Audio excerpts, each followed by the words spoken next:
last thing Thompson Adams saw on the ceiling of a small room in Ikorodu, Lagos, swallowed by darkness. He was 17 years old. He had just written the most important exam of his young life. He had plans. He had a future. He had people waiting for him at home who loved him and had no idea what was happening inside that room. And then someone he called a friend wrapped his hands around his throat and squeezed. They strangled him until he stopped moving. Then they folded his body, packed it into a Ghana must-go bag, stepped outside into the Lagos night and walked away like they were going to run an errand. Calm, unhurried, as if they hadn't just ended a life. This is the story of what happened to Thompson Adams and why the people who killed him were the very last people anyone would have suspected. April 22, 2026, Lagos State. That morning, Thompson had done something millions of Nigerian teenagers do every year with their hearts full of hope. He sat for his UTME. The Unified Tertiary Matriculation Examination, the gateway exam, the one that separates where you are from where you want to go. University, a career, a future, everything a young person from this country works and prays and fights for. Thompson wrote that exam and walked out of the hall. Somewhere ahead of him was the rest of his life. He never made it home. On his way back, his phone buzzed, a message from a familiar name, someone from secondary school. The kind of person you relax around, come and hang out. It felt normal. It felt safe. These were boys he knew. He had no reason to think twice. So Thompson Adams went. What he did not know was that inside that apartment at Lucky Fiber, Ikorodu, two young men had already prepared for his arrival not as a guest, but as a target. Elijah Emmanuel, 23, and Tony Ajanata, 21, had spent time coordinating their plan over WhatsApp. By the time Thompson knocked on that door, the weapons were already in position.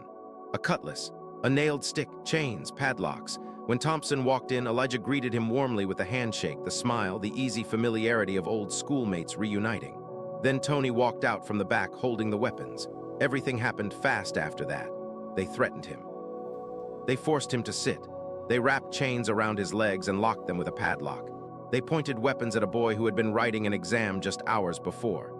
And then, with Thompson completely helpless and terrified, they pulled out a phone and recorded videos of him. A 17-year-old. In chains, begging most likely, while they filmed. Then came the decision that sealed Thompson's fate. It wasn't made in a moment of rage or panic. It was made quietly, deliberately, the way you decide something practical. Tony said plainly, he knows my family. He knows where I live. If we release him, he will bring people to us. That was the entire calculation. No argument, no hesitation.